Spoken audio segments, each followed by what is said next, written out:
Bonjour à tous, bonjour à toutes et bienvenue dans Tech24. Au sommaire cette semaine. La beauté fait sa révolution numérique. Les technologies de pointe pour vous proposer les meilleurs soins. On va aussi parler des applications pour séduire les digital natives ou les autres beauty stars. La cosmétique connectée, c'est notre dossier de la semaine. Et parce que Guillaume Gralet du magazine Le Point le vaut bien, teste des dernières nouveautés pour prendre soin de sa peau en mode numérique, la beauté do it yourself, c'est à suivre. Mais d'abord, l'industrie de la cosmétique a toujours parié sur la science. Aujourd'hui, elle opère sa révolution numérique. L'Oréal, le géant du secteur, est en première ligne. L'entreprise a notamment investi jusqu'à 100 millions d'euros dans un centre de recherche sur le cheveu. Ce laboratoire d'un nouveau genre est installé à Saint-Ouen, près de Paris. Des scientifiques ont accès aux toutes dernières technologies pour préparer les produits de demain. Visite en coulisses avec Julia Ziger, Julien Sauvager et Leïla Sali. Dans ce laboratoire, 500 scientifiques s'arrachent les cheveux pour vous aider à dompter les vôtres. Leur défi, analyser les comportements de tous les types de chevelure en fonction de leur nature, lisse, frisée, bouclée ou encore crépue. Comprendre leurs mouvements pour ensuite mieux le maîtriser.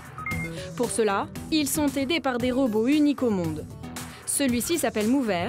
Il calcule l'amorti et mesure l'oscillation de la chevelure enduite de différents produits, lac, gel ou shampoing par exemple.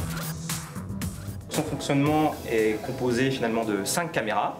Ces 5 caméras sont positionnées autour d'une mèche qui va être montée sur un moteur qui va permettre de faire des mouvements de va-et-vient. Et à partir de ces 5 enregistrements, nous allons reconstruire le mouvement de la mèche. Le mouvement des cheveux peut ensuite être reconstitué en 3D, un procédé inédit qui a d'ailleurs attiré les studios de dessins animés et de jeux vidéo américains. Pour les scientifiques, le travail ne s'arrête pas là. Comprendre le mouvement des cheveux permet de développer des produits toujours plus innovants. Et là encore, les robots interviennent. Le F100 est une machine capable de reproduire n'importe quelle formule à l'infini, à partir de poudre, de liquide ou de crème. Un gain de temps précieux pour les chercheurs. Les produits sont ensuite testés sur des cheveux via une autre machine, comme le robot Comet pour les colorations. On applique le produit sur les cheveux et ensuite on va lui faire subir différents shampoings en particulier, de manière à s'assurer que la couleur, elle reste. Le robot est en plus pourvu d'un module qui va permettre de mesurer quelque part la couleur, module de colorimétrie.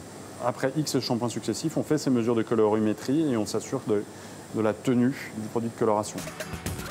L'Oréal a investi 100 millions d'euros dans ce centre. Un lieu stratégique quand on sait que les produits capillaires génèrent à eux seuls 36% du chiffre d'affaires du groupe. Et après avoir reboosté notre fibre capillaire, on va parler make-up avec vous, Guillaume Gralet, puisque c'est un des segments les plus rentables du secteur de la beauté connectée. Et là aussi, les marques rivalisent d'idées tech pour nous pousser à l'achat, comme par exemple des applications qui permettent d'anticiper nos futurs looks grâce à la réalité augmentée. C'est l'idée de Make-up Genius qui est disponible dans le monde entier. Vous ne le savez peut-être pas, Marjorie, mais j'ai plusieurs idoles dans la vie. Et en dehors de Droopy et de Superman, eh bien, je me suis toujours demandé à quoi ça ressemblait de se retrouver dans la peau de Julianne Moore, Jane Fonda, Leila Bekti ou aussi Eva Longoria. Et c'est justement... bien voir, tiens, justement ce que voilà, j'ai pris beaucoup de risques puisque on peut, grâce à cette application, simuler à quoi ressemble votre visage lorsque vous utilisez le maquillage de certaines stars. Plus sérieusement, en fait, vous pouvez effectuer toute une sorte de simulation. En fait, vous mettez votre visage au milieu de l'écran et puis, si vous avez déjà les produits, vous allez pouvoir scanner le code barre de ces produits et effectuer les simulations, mais vous pouvez aussi également acheter en ligne. On voit bien qu'il y a un besoin, un nouveau besoin d'interaction entre les marques et leurs utilisateurs. Comme la technologie est bien faite, allez, c'est une tendance qu'on observe aussi chez Yuka Makeup, lui mis au point par LVMH, un relooking instantané proche du miroir magique. Là, vous me parlez.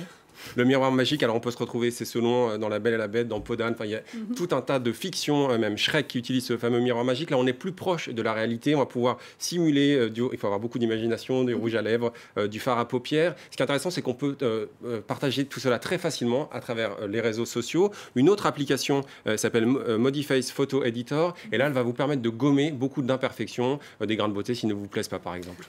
Allez, il y a une foule de possibilités, ça on le voit, à condition de bien savoir les utiliser. Yves Saint-Laurent, tiens, fait toujours confiance au Google Glass. Oui, alors il a utilisé les Google Glass dans un souci de transmission, puisque là, en fait, vous allez vous retrouver dans la peau d'un maquilleur, le maquilleur qui filme pendant 40 minutes son art, l'art de conjuguer ses produits avec le visage, et vous allez pouvoir repartir avec cette vidéo pour pouvoir faire la même chose à la maison.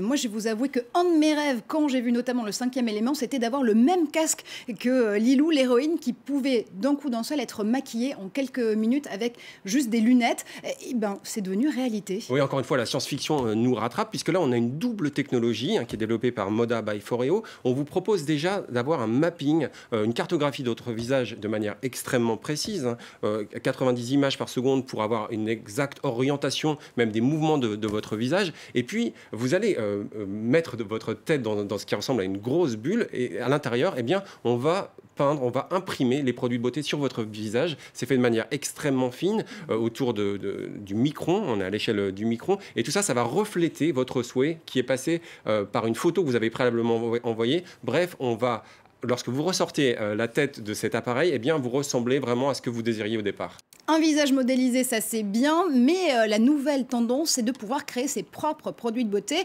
Pour ça, il y a Ming 3D par exemple, une véritable imprimante 3D de do-it-yourself de la beauté. Là aussi, on va s'intéresser aux souhaits des utilisateurs, notamment à travers des teintes qu'ils ont repérées sur Pinterest. Et puis, beaucoup d'imagination en fait revient à Grace Choi, un natif de Brooklyn, jeune diplômé de Harvard, et qui permet, en fait, grâce à son innovation, de créer ses propres produits cosmétiques à la maison, grâce à un appareil qui ressemble en fait à un MacBook Air. Elle va vous donner, sous forme de cartouches, pas mal de produits.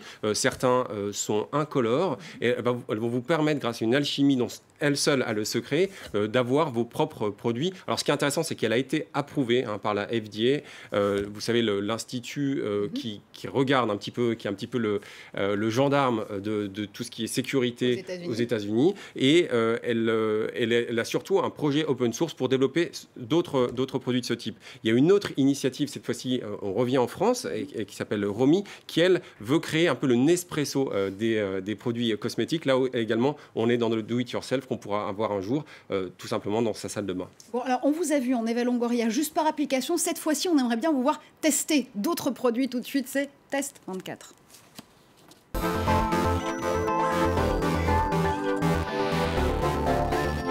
Et bien évidemment, les objets connectés ne pouvaient ignorer le marché de la beauté. Connaître votre peau au pore près ou au pH près pour mieux calibrer les soins à lui administrer, c'est l'idée de plusieurs startups. On va démarrer avec Oku, un lecteur numérique de peau, Guillaume. Oui, alors je vous propose d'en savoir plus sur votre peau, en tout cas ce que vous devriez boire ou manger davantage pour avoir une peau parfaite. Ça passe par un capteur qui est juste à côté de vous. Je vous propose de l'appliquer en fait sur votre front. Bêtement, je le fais. Voilà, exactement. Tout ça, c'est relié à une application sur vos joues également. Là, en fait, on va faire appel à plusieurs technologies, notamment les nanotechnologies, la dermoscopie, pour, grâce à un spectre, savoir ce qui se passe à 1 ou 2 mm à l'intérieur de votre peau, savoir quelle est la quantité d'eau, on l'a dit, mais également certaines huiles, si les pores sont en bonne santé. Et tout ça, c'est assorti de recommandations, notamment de recommandations alimentaires, de recommandations d'exercice également.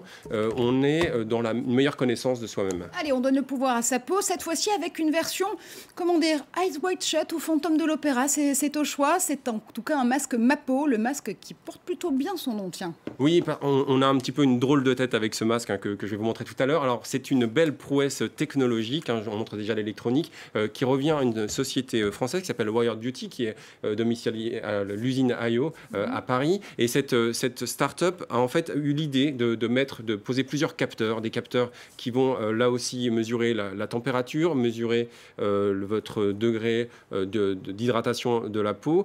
Tout cela, ça va vous permettre de dresser un vrai diagnostic de votre visage. Mais ce qui est très intéressant, c'est qu'on ne s'arrête pas uniquement à la monitoring de la peau. monitoring de la peau, on va aller jusqu'aux soins. En fait, vous allez pouvoir mettre ce masque et lorsque vous l'installez, eh bien, il y a possibilité, grâce à une résistance... Vous retrouvez un petit côté Superman plus qu'Eva Longoria finalement. Voilà, j'ai fait mon choix en fait. Et en fait, vous allez... Thomas, oui, tiens. Voilà, vous allez pouvoir en fait avoir ce masque qui va mettre votre peau à 42 degrés. 42 degrés, alors je ne savais pas du tout, mais c'est la température idéale pour que vos pores absorbent une crème que vous avez posée sur votre peau au préalable. Allez, longue vie à ce prototype et on espère surtout qu'il va devenir réalité. On ne le dira jamais assez, la meilleure protection contre le vieillissement, c'est encore de faire attention aux UV. Et cette fois-ci, un patch peut nous aider. Oui, alors il y a un patch qui s'appelle UV Patch. Vous le posez sur votre main, par exemple. Ce qui est intéressant, c'est que ça va agir un peu comme un QR code que vous allez prendre en photo avec votre téléphone portable à intervalles réguliers, par exemple toutes les 30 minutes. Et là aussi, on va avoir des recommandations. Ça va agir sous forme d'alerte. Il y en a d'autres. Il y a celui de HelioSense. Là, HelioSense, en fait, on est relié électroniquement. Il n'y a même pas besoin de prendre de photos. Et ça vous donne tous les soins appliqués pour passer un merveilleux été, Marjorie. Merci Guillaume de nous avoir fait découvrir votre côté beautista. Vous l'avez compris, c'est la fin de cette émission. Merci à vous de l'avoir suivi. On se retrouve sur tous les réseaux sociaux grâce au hashtag Tech24. Restez connectés, à très bientôt.